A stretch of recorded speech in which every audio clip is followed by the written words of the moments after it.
I have served this country almost my entire life. I took my first oath to the Constitution when I was a teenager, served in the Navy as a Russian policy officer and a helicopter pilot. I served again as a federal prosecutor, and now I'm a mom of four. So I care deeply about the future of our state.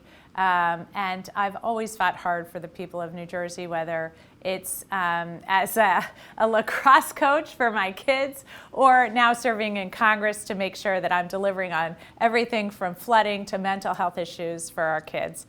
I'll never stop serving, and I really think we have a great opportunity here for a wonderful future for the people of New Jersey.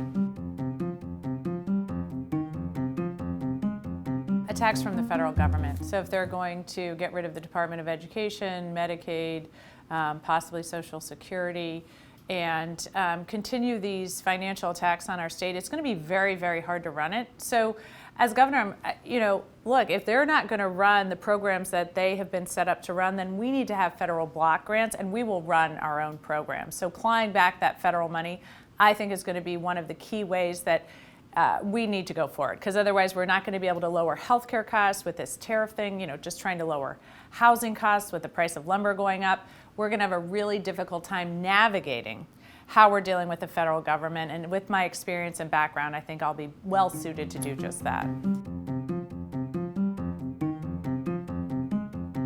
So obviously I've been fighting this for years with the state and local tax deduction cap, but what we have to do here is, I think, more shared services. So whether it's municipal courts, whether it's making sure we share some of the administrative fees, the mechanics for the fire trucks, et cetera, really sharing those services is one of the key ways we start to drive down property taxes throughout the state. But we also really, I think, need to address education funding and the attacks on the Department of Education, because that is key to how we help students with disabilities and some of our Title I students. And those attacks could be very harmful, which again, I come back to, how are we going to claw back the federal money to continue to run our state programs? I would love to see us modernize the school funding formula. I'm glad we're paying into it, but right now, we just aren't seeing it work everywhere. We're not seeing it individual numbers for students with disabilities. We're starting to move in that direction. It hasn't been modernized, so some of the towns have grown quite significantly. And I would love to see us taking a look at how we are better delivering for students across the state, and maybe creating some magnet school systems in the county so that we can have better outcomes as far as the segregation problems that we have in our state. I would love to see us push more into solar right now. There's a lot I want to do long term, even consider nuclear or what that might look like. But right now, with the attacks we've seen on some of the clean energy plans, with all the subsidies that go into oil and gas, and with PJM really pushing the grid into oil and gas, and now we're seeing our prices skyrocket, the way that we can almost immediately start to defray some of those costs is community solar. That won't go into our PJM grid, so people can start utilizing that almost immediately to drive down costs right away.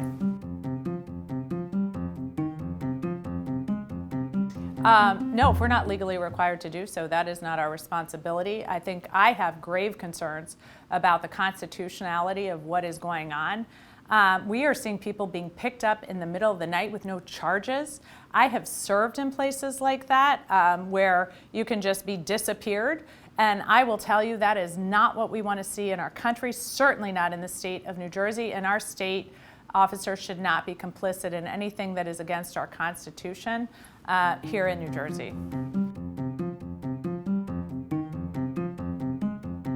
Look, I know that a Republican like Chitterelli is doing everything he can to do exactly what Trump says. That's not the kind of governor I'll be, because quite frankly, we are seeing attacks on our economy, on our values, and the way we run our state in a very dangerous way.